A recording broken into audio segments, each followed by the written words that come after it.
you so much, Joanna, and thank you for inviting me to join your Insta Live show. It's really my absolute pleasure to be here. Quality basically is about its ability to be fertilized, to be able to develop into an embryo, and in order to lead to a successful pregnancy. So each egg, so women eggs contain 23 chromosomes, and for the sperm contain another set of 23 chromosomes. So these two sets of chromosomes will combine and in order to form a healthy embryo. Now, the problem is sometimes there are errors occur during the cell's division process. What it means is either the egg could carry too little or too many sets of chromosomes, right?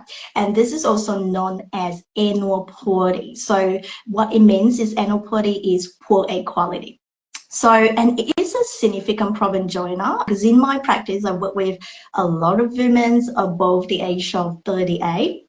And it is a significant problem because poor egg quality often associated with women age, but it also can heighten the risk of miscarriages, pregnancy loss as well, like I highlighted before, as well as certain genetic condition. Now, Joanna, I want to also share with your audience here, although I say that this could be an issue that quite often a lot of women after the age of 35 or over 40 might be facing, but actually, younger women could also experience this as well. And this is certainly shown in research at about 10 to 25% of women in their early 30s can also experience poor equality issue. However, the percentage can actually rise as high as 50%, particularly for women over 40. So you really understandable, really, if you imagine someone who are at their probably the age of 38 or even over 40, it really creates a lot of stress for these women. It's so interesting to know that even at the age of 30 something that you can actually have issues with egg quality. Usually you think about over 40, but so thank you for sharing that with us. Now, how would you know if you have good egg quality? Is there any tests that you can do? Yeah, that is really a good question. So to be clear, there's no direct test to measure egg quality because it's actually a lot more complex, right? Because it varies from eggs to eggs, even though it's in the same ovary. So let me explain a little bit more. So what it means is a woman might ovulate poor egg this month, but that doesn't mean all her eggs, right, in the ovary pool are all poor, because every cycle presents a mixture of good versus poor eggs, right? So let me take you a little bit more in detail. So, for example, there's one research actually highlighted that it's all about the proportions of good and poor eggs, right? So let's just take a step back. So a woman is born with all the eggs she will ever have. And these eggs actually will naturally decline every year. However, for women after the age of 35, the eggs can actually decline. I'm talking about the number of eggs can drop quite significantly, especially after the age of 35. But don't forget it as well, not just the number is dropping, in terms of the quality of eggs are diminishing as well. So the problem we are facing here is we have a pool of egg, but we don't have a lot of the numbers, as well as the percentage of genetically abnormal eggs are dropping, which means that it actually heightens the risk and affect in terms of the miscarriage risk or birth defect, as well as whether or not that can carry into successful pregnancy. Right. So in simple terms, it's not as we just take one egg out and we measure and we say that that's it. All your eggs are poor, because it doesn't mean that, and it's not a straightforward matter to do so.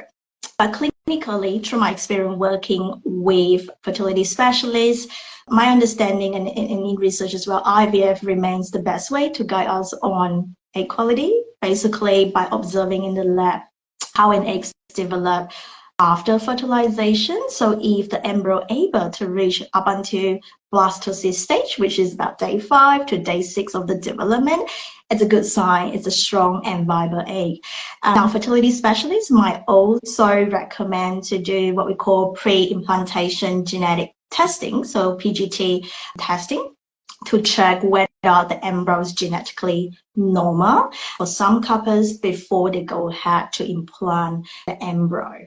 So I hope that this kind of clears some confusions around in terms of how we measure the egg quality. Yeah, it's really interesting. A lot of science there, and sometimes it can just be really confusing. And so thank you for clarifying that. And in terms of the quality, what are the factors that actually impact the quality of egg? So look, egg quality is influenced by many factors. Although, again, age is one of the biggest factors here, right? Because like I mentioned before, as women getting older, not just the number of eggs are dropping quite rapidly after the age of 35, but there's a higher proportions of poor egg, right, in the pool. So this is the most pressing kind of factors that a lot of women are facing. And I guess that my approach and my understanding the way I work with clients is, yes, this is the problem we're facing, but before we even think about how we optimize egg quality, we've got to take a step back, thinking about that process, right? How the egg is developed, matured, even before they ovulate. Or if you're listening here, if you are going through IVF journey, you got to take a step back and really understand how you can nourish your body, your egg health before your egg retrieval, right? Because yes, we may not be able to fixing the age, we may not be fixing egg quality. And what I really want your viewer to understand is egg quality is a component of overall egg health. So you've got to think about what is things that you can do to possibly give you a much higher chances of having higher amount of good proportion of eggs. So for example, we're talking about mitochondrial health, number one. So mitochondria, what does it mean? So it's really the egg power plant energy source, right? It provides the power energy needed for the DNA process, the cell divisions, embryo development. So what happens is over time, mitochondria function can decline. And at the same time, the other problem is, as we all age, our body amount of oxidative stress, the way how we're fighting oxidative stress, can also reduce, meaning that every year, right, there's an increased amount of oxidative stress due to the aging process. At the same time, there's also the decline of mitochondria energy source. So what happened is, what we can do in this scenario is there are so many diet and lifestyle, even targeted supplement strategies that possibly could enhance mitochondrial health, make sure that we're still supplying adequate, sufficient amount of energy to power the egg health, development, and growth. The other thing as well is there are also lifestyle dietary strategies or even supplement strategies to reduce the oxidative stress. Hopefully that is easy to understand, Joanna.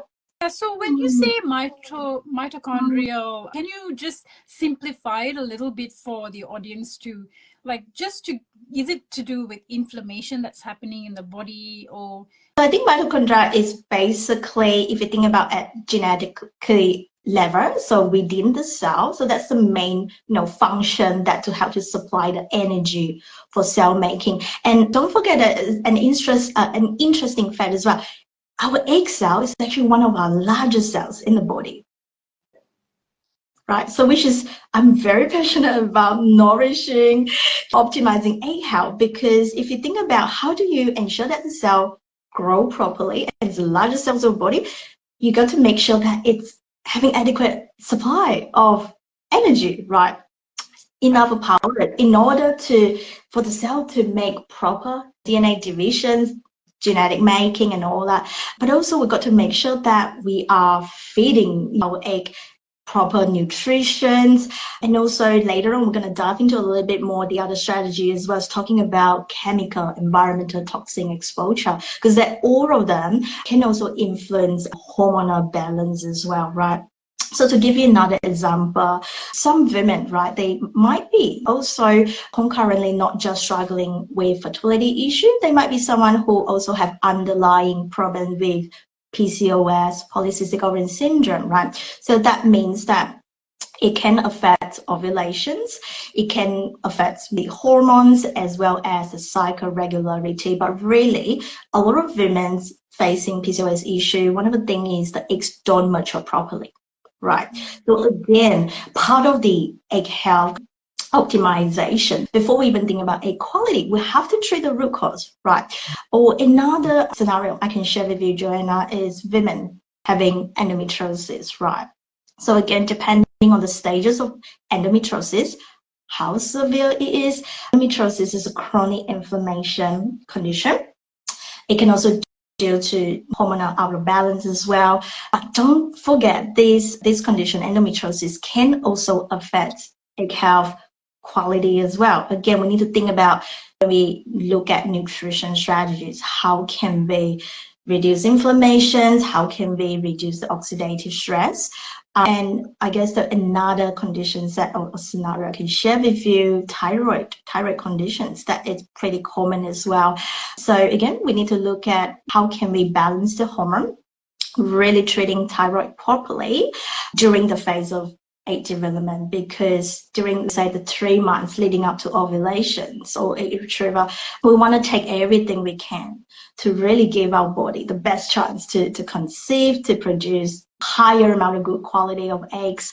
So all these things, not just the mitochondrial health, support the power plants in our body, reducing oxidative stress, but it's important we look at cases individually as well.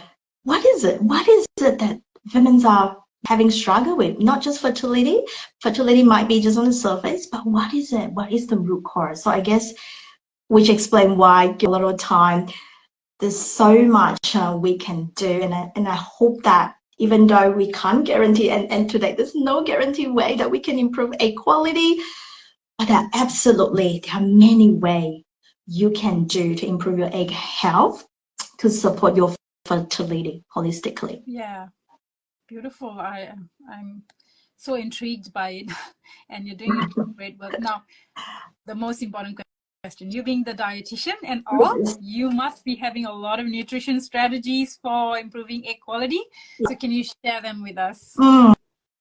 So let's say that we can't guarantee that we will improve the egg quality, but I guess I'd say there's a lot of things we could do to optimize the chances, yeah? And I want to stress that sometimes, and in science, we know that it takes about at least 3 months in order to see an improvement, right? So in my practice, we are not just educating women and clients about strategies, but I guess the difference working with me or the other fertility dietitians is that we really focus on personalization plans. So a lot of people might think, I don't know, Joanna, whether you encounter, people might think that we just give out a list of food, this is what you eat and you don't eat, or just a same list of supplement, this is what you go and take. No, in fact, we actually look at cases really individually, right, before we even drawing up a plan. So talking about nutrition strategies, so yes, I would say that there are 4 steps of strategies that I can share with you guys. But of course, like I say, personalization is a key here. So number 1, really understanding what to eat and how to plan your meals effortlessly. So we talk about in our practice 4-step egg optimizing system. Is a framework that we teach all our program clients, right? And this is start with the step number 1, because a lot of them, they are really confused about what really they supposed to eat, right? Or you may hear about some clients, they come in the first consultations, they might say, I already cut this out. I cut out gluten, I cut out dairy, I cut out carbs. Like, oh my God, hang on a minute. When you try to get pregnant, the goal is not cutting out food. The goal is, how can we eat more food to nourish your body, right? Remember what I mentioned before? Egg is the largest cell, right? You've got to nourish your body, your egg health first. So we talk about fertility, really friendly diet. And what we know so far, I would say that Mediterranean eating style is still the main focus here. In fact, this recent study share that Mediterranean diet can enhance clinical pregnancy rates and live birth rates by 25%. And that's huge. And that's just diet alone, right? While I'm talking about egg health here, I guess that it's important to also mention that even for sperm health, Mediterranean diet is still the most kind of research eating style for sperm health as well. So then working with a dietitian, really my step number one is let my couples or my women's client understand what they're supposed to eat to enjoy more, but also come up with a meal plan, a meal solution they can easily follow, right? Rather and feel like it's a very restrictive diet. So that's just step number one. And number two, we also assess not just about the calories in and out. We actually are looking at, are you missing out any key nutrient to get pregnant? Are you missing out any key nutrient to support your egg health and quality? Example, zinc, folate, or omega-3. So the focus here is we want to reduce inflammation. We want to make sure that we eliminate food that is going to disrupt your hormones, going to affect the egg health and quality, but also it's to really working with clients to identify what's the better alternative. So a lot of time, my job, believe me or not, Joanna, is to look at supermarket website and really try to pick the better options, right? Because no one will be standing in supermarket is like trying to figure out, it's just too much, right? So one of my job is actually at that step number two is look at what is the better alternative, right?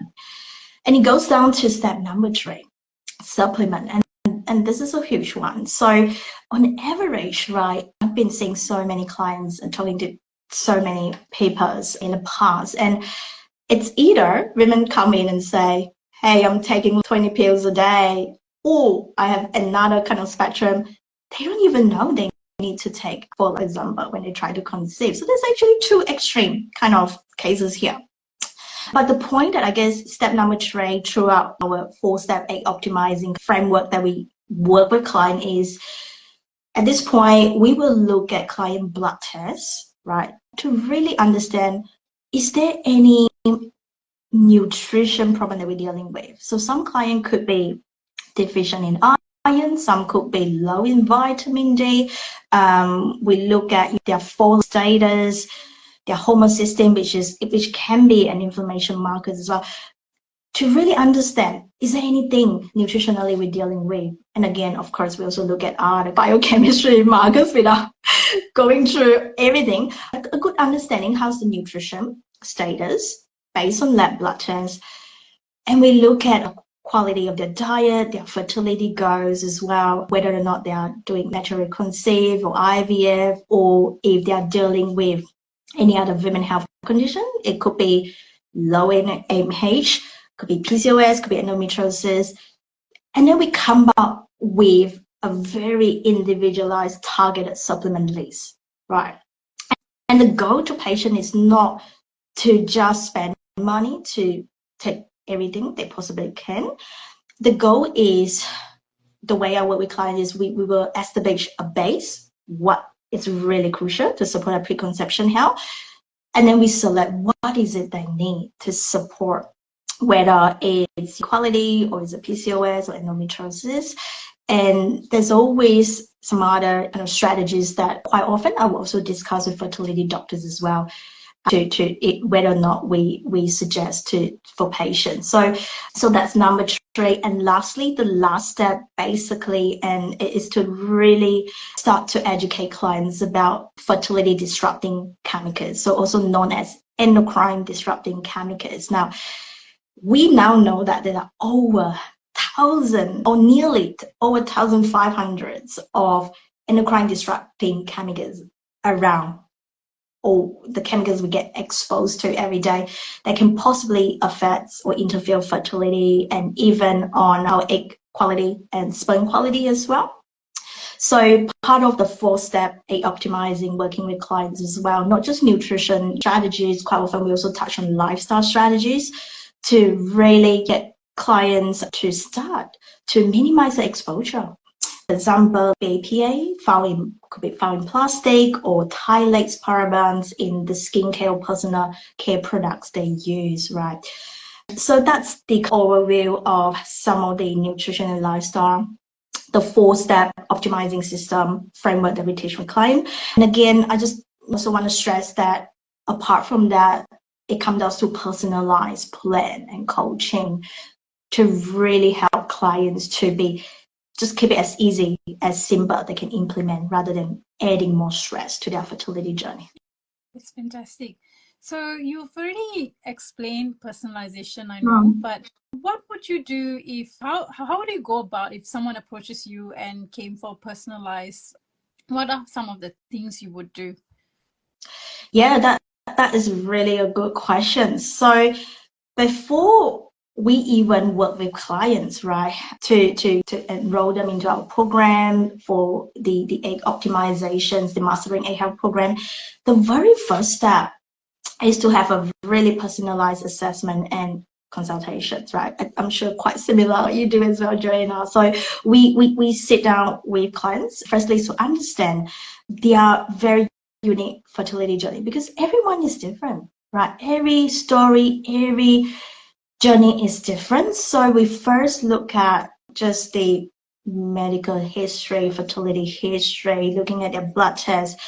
I might get my client to do a little homework before they even see me, just to track how's their little food diary there. Like I say, the goal is not about calorie in and calorie out. The goal is actually, I want to understand how's the quality of their food intake.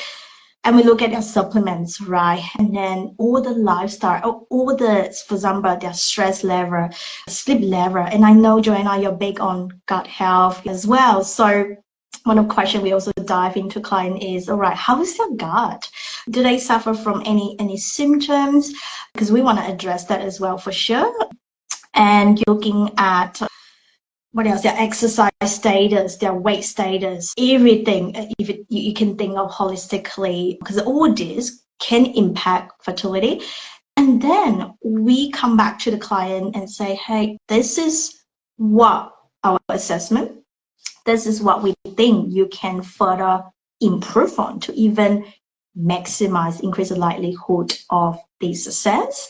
And for me, like I say, I'm very big on personalization. So quite often as well, our client really enjoy is to not just have the informations, but also is to have the actual personalized meal plan design for them, or even include their partner. And a lot of time, funny things that Joanna, they were like, does it mean Karen gonna design a plan that I have to cook every day? No, I can't cook every day, to be honest. Yeah, so I think is really understand what is their work situation, how's their schedule that week, and come up with idea, whether it's meal prepping or sourcing healthy recipe. We talk about, all right, how many meals realistically they can cook each week in consideration with their partner or family's member. Also be realistic about how to incorporate, how many times about treat food. We talk about this week you have a family gathering meals, right? What we're going to do, because you can't decline all the families gathering, social gatherings. So we talk about, all right, if this week you got an event eating out, all right, let's talk about some options, what we're going to do. The goal here is not to be perfect, right? But is how can we do better each day? I guess that's really where the personalization comes in, and working with fertility dietitian, that is the difference there. Wonderful, Catherine. I'm so impressed that you're able to talk so much and really bring in some, shed some light on this topic. Now, I know you are a very busy person and you really put in a lot of work for your clients, and you must be able to be taking some breaks in between. So I'm going to ask you a very social question. So what's your best holiday destination, and what was one of the holiday destinations you've been to recently, and the biggest highlight of it? Oh my God, Joanna, I'm actually quite a boring person to be honest. I love travel. I like holiday. Something personal, if you want, if you guys want to know about me, is I'm basically every year because my family are still based in Malaysia. So, which means that every year, whenever I can, I will make an effort to travel back to Malaysia to visit my mom and my family. So I'm going to say that my favorite holiday destination, it's always Malaysia, right? Yeah. So it's interesting. So the only chance I get to go home to visit families is probably only once a year, which is why it's hard to always think about another destination.